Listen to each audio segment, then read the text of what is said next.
Hi there, welcome back to my channel. This is Parenting in a Foreign Culture. I am Amagati, your family life coach. Welcome again. Welcome. So, listen, I want us to have a conversation today, and I'm having this conversation because I have teenage and preteen children, and so my children are growing, and you hear a lot of talk about sexuality, you hear a lot of talk about just interest in the opposite sex. And as our children grow up, you are hearing things that I'm kind of surprised about for the most part. But then again, I'm not. So that has inspired our session today. I want us to talk about having the talk with our children. And when do you have the talk? What is the talk? And how do you go about just talking about sexuality in itself as our children are growing? So I know this is one of the most uncomfortable conversation a parent could ever have with a child. I get it. But I've had to have the conversation with my children. And so I've gleaned some insights and some knowledge over the years. And so if you have preteen, teen children and you're wondering when to have a conversation, hopefully this episode will help you out. Okay, so let's start.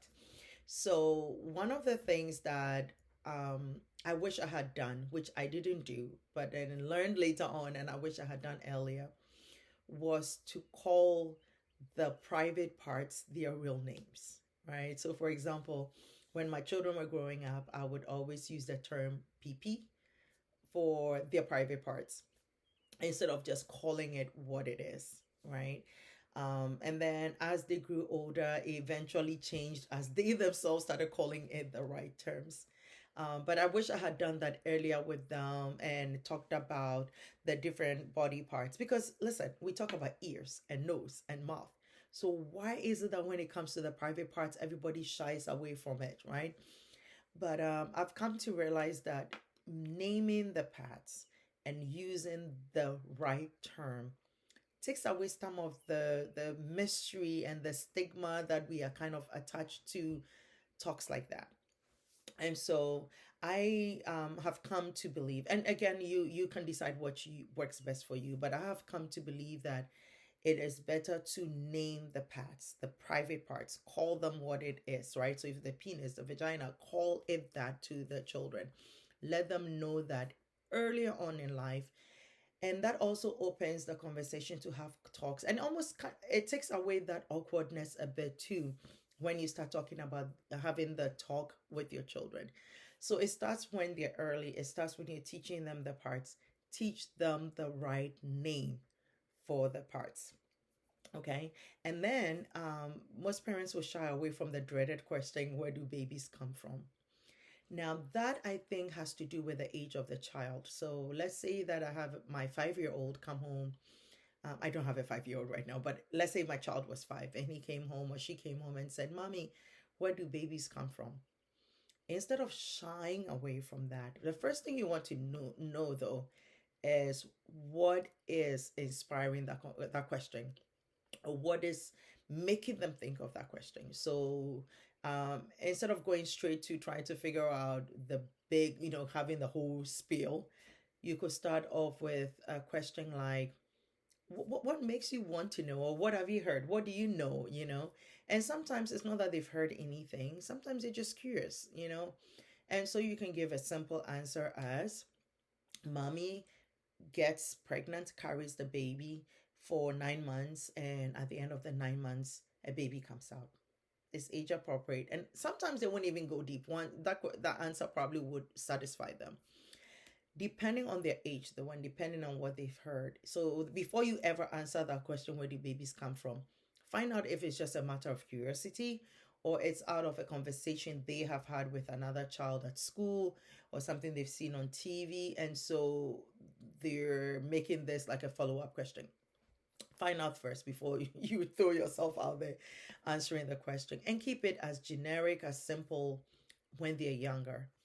As they get older, once they get into third, fourth, fifth grade and above, there is talk about sexuality, whether we like it or not. So that is when you want to dive deeper. But if I were you, I would stick to the technicalities, right? So, men produce something called a sperm. Women produce an egg. When an egg and a sperm come together, they form, and they fertilize. It develops into a baby, and then that, after 9 or 10 months, 9 months, um, baby comes out, something like that. So you kind of want, as they grow, you kind of add more details. The kids are learning these things at school. My son is in fifth grade now, as of this recording, and they have learned things that I was surprised they are, but they are teaching them that in health class, which is great, because then that opens up the conversation for deeper conversations. Now, once they get into the 9, 10, 11, they're seeing things online anyway. So at this point, you want to have the conversation. One of the things that has worked for my children and my family is that I give my children a book. I'm not promoting the book, but there is a book that I found on Amazon, called The Boys Body Book. And then I found the Girls Body Book. And so I ordered that for them. And what I did was I gave the book to them, let them read the book, and then came back and kind of said, if you have any questions about the book, let's talk about it, right? So the book kind of opened the way to have a more serious conversation about their physiology, what's happening in their body, puberty, and stuff like that. You don't want to leave that to the school. You don't want to leave that only to their friends telling them. You want to have an input in that. So you take away yourself from it and just say it as a matter of fact, a simple, and I know it's a challenging conversation because it makes it awkward, but you want to tell them early. Now, kids are going through puberty these days as early as age 8. Um, and so you want to start telling them about their period, how to take care of themselves. Don't make it awkward. One of the things that I've come to find that is easier to have some challenging conversations is when I am driving. So if you drive and you have a car and your child is in the car with you, when you're driving, it's usually a good time to have a conversation like that. You know why? Because they are not looking at you and you are not looking at them, right? And so as you drive down, and I've heard people say that. Someone was telling me recently that if you want to have an awkward conversation with your spouse, go for a long drive, and on the drive you can have a conversation like that because you're not looking at each other, and that awkwardness is taking away. So if you are fortunate enough to have a car, take the child for a drive, and as you're driving, you can have this conversation with the child. But it needs to be had. One of the conversations that people also want to tend to stay away from is gender and sexuality, especially talks about, LGBTQ, stuff like that, transgender stuff like that. You want to talk to them, depending on where you stand on that. But you need to have conversations because at this age, they're curious, they're learning. So you want your children to trust you and want to come to you with topics that they have questions about. I notice, especially for those of us who are coming from not non-Western cultures, that we shy away from conversations like that. We act like it's never happened. But if they're not having those conversations with you, they will not have it with you when they're older. So you want to start at a very young age. If a question comes out about sexuality or anything like that, talk about it to the best of your ability. Now everything has to be age appropriate, right? So you're not telling an 8-year-old things that a 15-year-old should know, and neither are you talking to your 15-year-old as if they were 8 because you didn't do your work when they were younger. Small doses, right? So when you were watching TV and there's a kissing scene, I remember when I was growing up, everybody gets uncomfortable and the parents want to send the children out of the room or want to fast forward the scene because they don't want their children to see that. That could be a time to have a conversation about that, right? So you're watching maybe a scene where it gets really hot and they're kissing or whatever, and now you have your 10-year-old sitting there watching with you because unfortunately these days even the younger kids movies have scenes like that. That could be a a talking point, right? So you can talk about, hey, so you saw them doing that. What are your thoughts? Why do you think they're doing that? Is it appropriate for you to do that with other kids?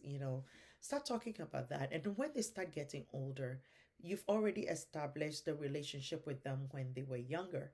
And so now talking about the most difficult things is not as challenging anymore, because now you've opened up the ability to talk about those things. So anyway, I hope that you are having those conversations. Don't wait and think that you talk to them when they are 12 or 13. At that point, it's late. 5 year olds, 6 year olds, 7 year olds know about these things. And children naturally are curious, right? And so I remember growing up, one of the games that a lot of kids would play is mommy and daddy, and they would sneak and go do stuff, in little corners because no one was watching them. And then you find, I work with kids, so sometimes you find kids doing a little show and tell with their private parts. So these things are normal that kids would want to explore. So exploring themselves is not the same as being sexual, right? Because you're curious about what's going on. But that is where you come in as a parent. You are a guide. And so start telling them even at a younger age. Have conversations. Again, they have to be age appropriate. That's not everything you have to tell them at age 5, but open up these conversations, right? Call the private part the right name. Talk about, why this is appropriate and this is not appropriate. Why private means private. You shouldn't go around showing your private parts to people.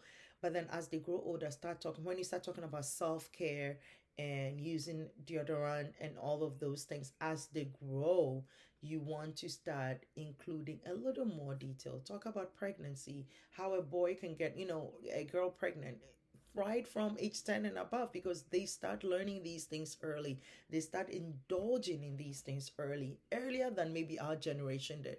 So talking opens the door for them to share, and just keep it as simple as possible. Do not, add that level of awkwardness. Again, if you're driving or riding, going on a long trip, that it's a good time to have a conversation like that. Or you're out with your child, you're doing some work outside in your yard or wherever you are. I just feel like when the opportunity is right and something happens, capitalize on that and kind of have that conversation. So anyway, I hope that something I've said has stuck with you and maybe would inspire you to have a conversation with your children. Don't wait, because there is really not a right time. Every day is the time to talk about sexuality, and our children are exposed to things that are mind blowing. I was having a conversation with someone today, and we're talking about some platform that promotes nudity, and all these children are aware of it, and it doesn't seem to faze them. Our generation, because of the internet, our children's generation, because of the internet, are seeing things that no child should see, right? And so you should be the filter through which they see the sexual world. And so I'm hoping that you will take that bold step and start having conversations. There is not, again, a right time to do it. Start when they're early, so it is not uncomfortable as they get older. All right. So let me know if you have any questions. Our time together has quickly come to an end. I'm looking at my clock right now and our time is up. I want to thank you so much for subscribing, for liking, and for sharing these videos that I record for you all. I hope that you will join our community and let others join. Please don't just watch and like. I would love for you to subscribe and get notified so that when I post these videos, it can go far. Share, share, share. And I hope to see you again at the next recording. Have a great evening, or have a great day whenever you're watching this. All right, take care. Bye bye.